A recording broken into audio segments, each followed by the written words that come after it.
Something is about to break. And this time, it might not be the war. It might be Jamie Fraser himself. Just when everything seemed to be falling into place, a single betrayal has changed the entire game. And now, with only moments left before the storm hits, every choice feels like it could lead to tragedy. Episode 9 is not just another chapter, it feels like the beginning of the end. The tension we are heading into is unlike anything we have seen this season. After everything that happened in Episode 8, it's clear that the story is no longer just about war or survival. It's about loyalty, sacrifice, and impossible decisions. The reunion between Jamie and William gave us a moment of emotional relief, something viewers had been waiting for a long time. But instead of that moment leading to peace, it feels like it was only there to make what comes next even more painful. Because now, just as their bond begins to heal, they are about to be tested in the most dangerous way possible.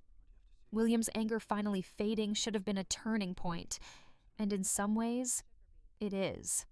For the first time, he is beginning to understand Jamie, not just as a man, but as a father who made impossible choices.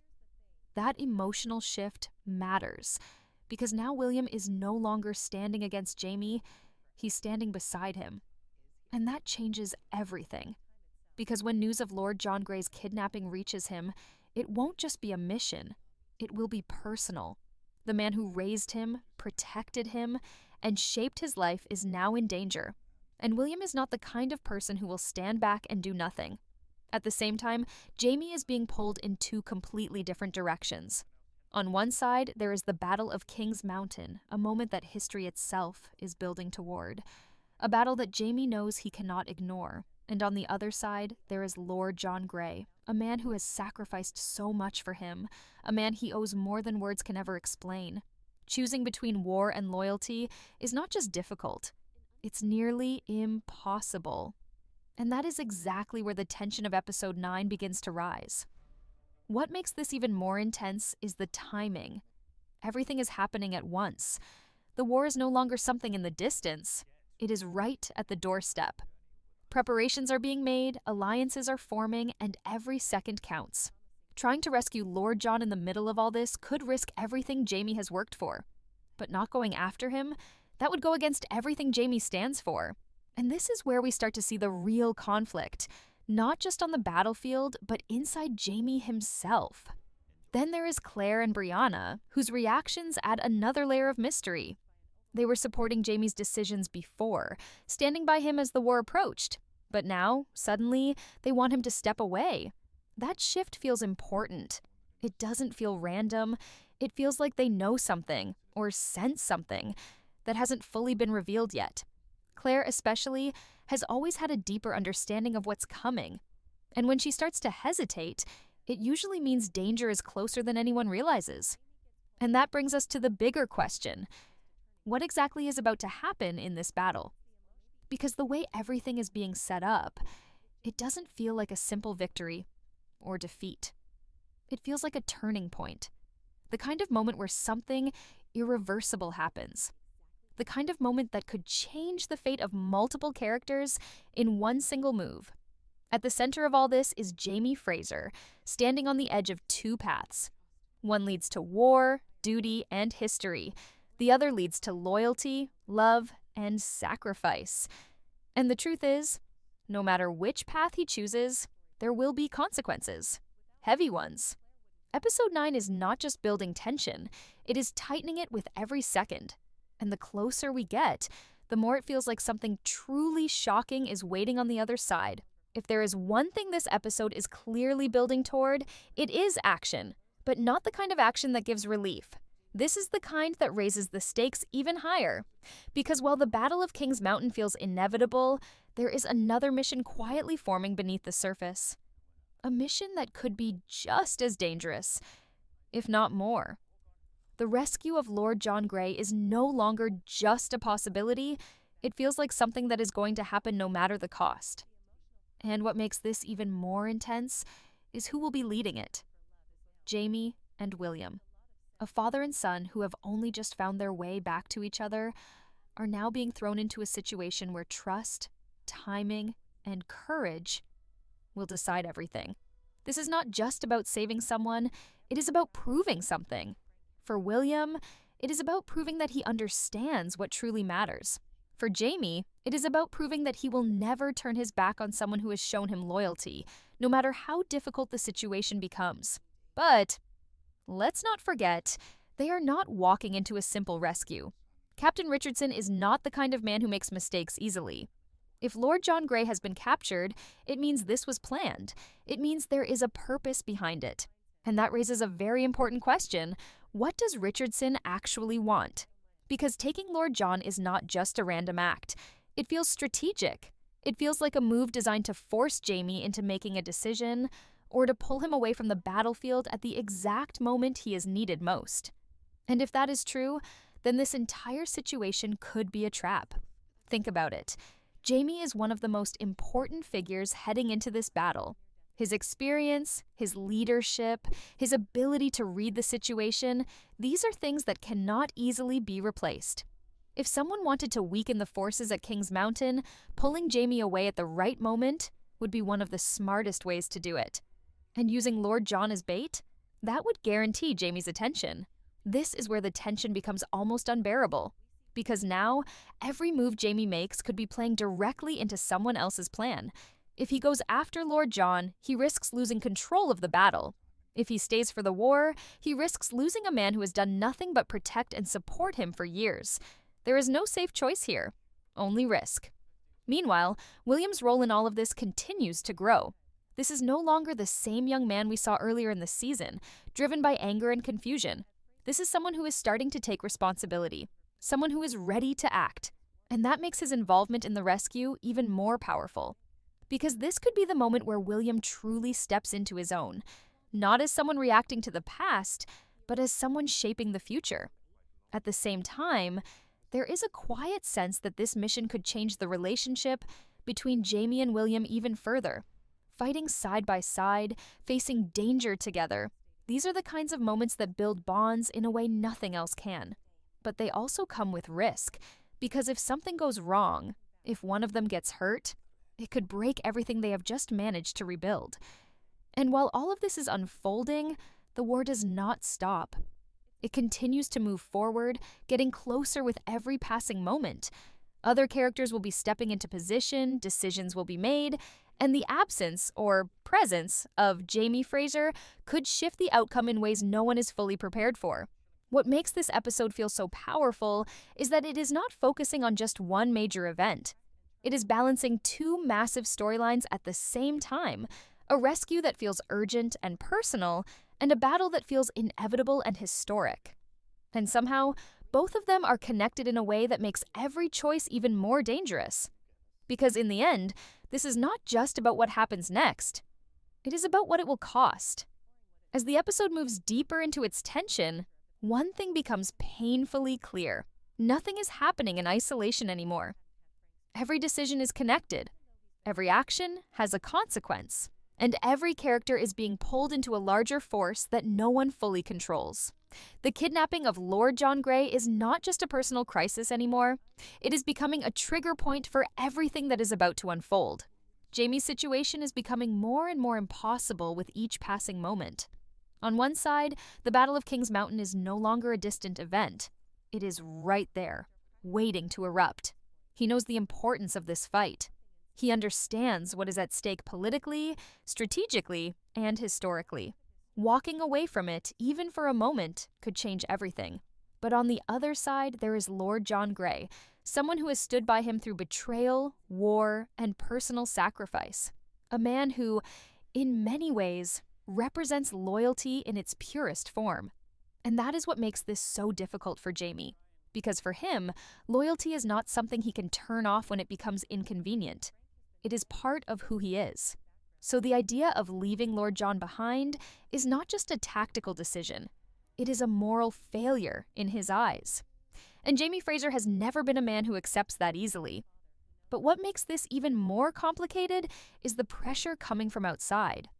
Claire and Brianna's growing concern is not something to ignore. When Claire starts questioning the path ahead, it usually means she sees something others don't. Her instincts have been proven right too many times to dismiss. And Brianna, standing beside her, reflects a more grounded fear, the fear of losing Jamie in a battle that may already be too big to control. This creates a silent conflict within the group.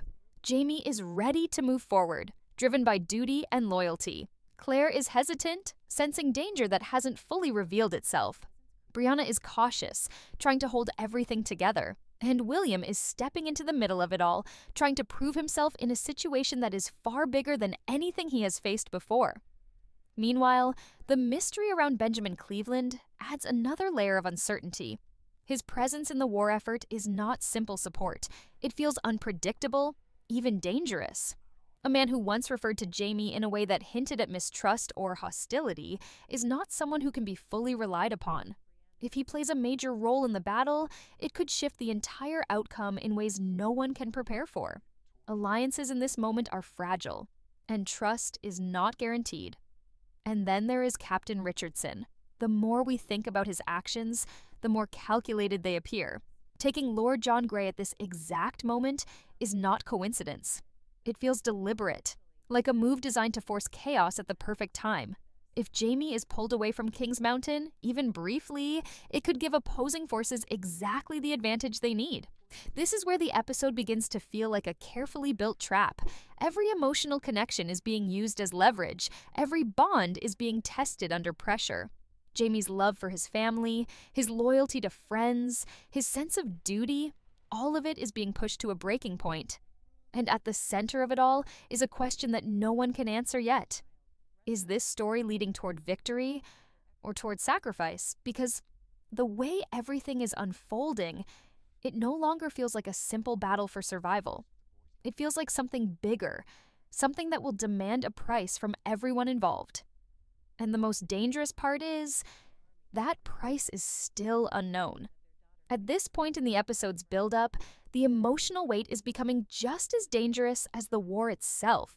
What started as a strategic conflict has now turned into something deeply personal for almost every character involved. And the closer we get to King's Mountain, the more it feels like no one is going to walk away from this unchanged.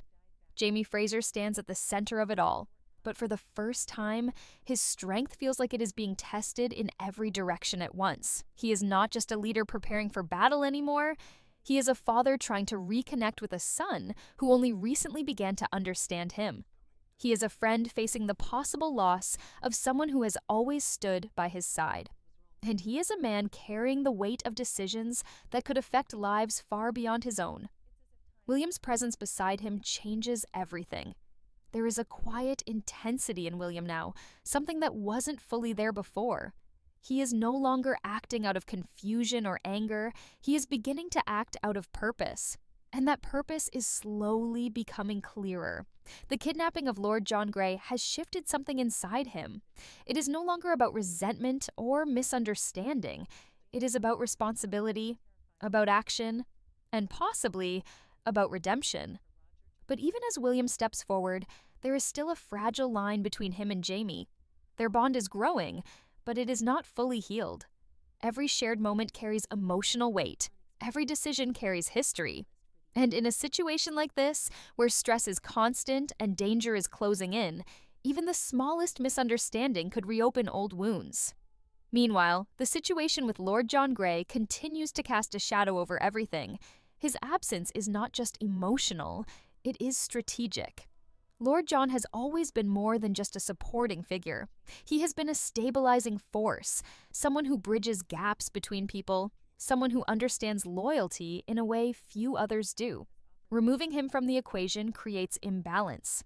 It disrupts not just Jamie's personal world, but the structure around him. Captain Richardson's role in this becomes even more suspicious the more we look at it. His actions feel less like battlefield decisions and more like calculated manipulation.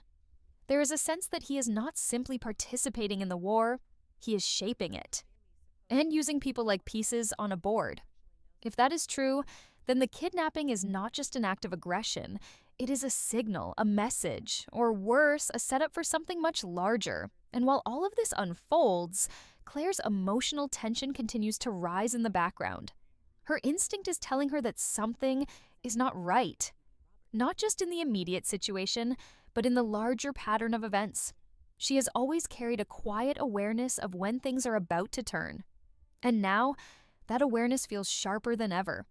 Her concern is not just about Jamie going into battle, it is about what the outcome of that battle might mean for everyone involved. Brianna's presence adds another layer of emotional grounding.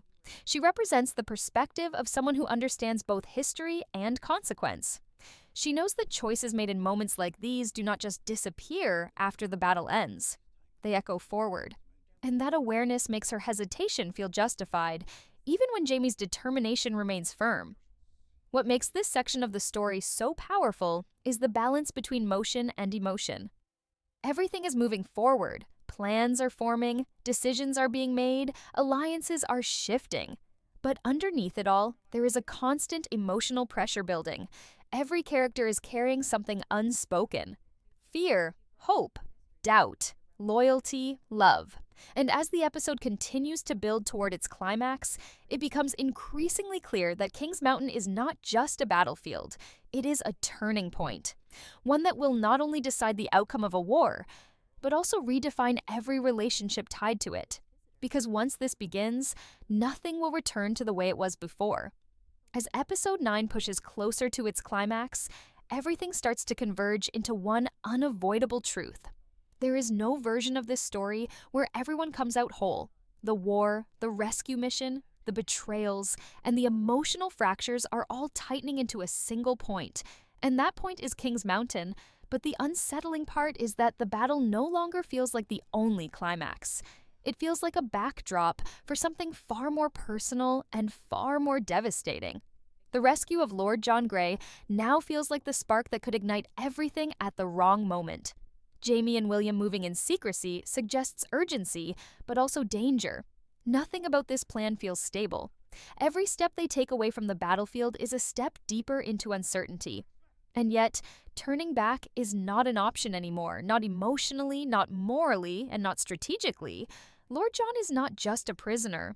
He is the center of a web that connects loyalty, guilt, and unresolved history. What makes this even more intense is the possibility that this rescue mission may not go smoothly at all. Captain Richardson's involvement suggests control, not chaos. This means Lord John's captivity is likely part of something structured, something designed to force reactions. If Jamie walks into this blindly, he may not just be risking the mission, he may be walking directly into a larger trap that has been waiting for him all along. At the same time, the emotional weight on William continues to grow. This is no longer about proving himself to Jamie. It is about stepping into a role he was never truly prepared for. Facing danger, making decisions under pressure, and possibly confronting truths about loyalty and sacrifice that he has only just begun to understand. This mission could define who William becomes moving forward, not as a son in conflict, but as a man forced to act in a world that does not pause for hesitation. And then there is Jamie, caught in the center of it all. A man who has survived wars, losses, betrayals, and impossible choices. But this time feels different. This time, every direction leads to loss. If he chooses the battle, he risks abandoning someone who has given him unwavering loyalty. If he chooses the rescue, he risks altering the outcome of a war that could define everything that comes after. There is no clear path, only consequences. Claire's emotional instinct continues to act like an invisible warning in the background. Her fear is not just about death or injury, it is about irreversible change. She understands better than anyone that moments like this do not simply end when the battle is over. They reshape people. They fracture timelines. And sometimes they take away more than they give. What also cannot be ignored is the growing sense that Episode 9 is preparing viewers for loss. The inclusion of flashbacks, returning faces, and emotional callbacks is not random. It feels like a farewell structure, a way of reminding us of everything that has mattered so far before something changes permanently. Whether that change is literal death, emotional separation, or transformation, the intention feels the same. Closure is coming, but not without cost. Fanny's storyline adds a quieter but equally mysterious thread. Her connection to the gemstone and the strange buzzing sensation suggests something beyond the immediate war narrative. Time, memory, and emotional longing are blending into something that feels almost supernatural. If her arc continues to develop, it could serve as a symbolic mirror to the main story, where people are not just fighting for survival, but for connection across time itself. And finally, as all these threads begin to tighten, one question becomes impossible to ignore. Is King's Mountain truly the end of this chapter, or just the beginning of something far more irreversible? Because Episode 9 is not building toward a simple resolution. It is building toward impact, the kind that lingers long after the battle is over, the kind that changes who survives, not just physically, but emotionally and permanently. And when the dust finally settles, the world of Outlander will not feel the same again.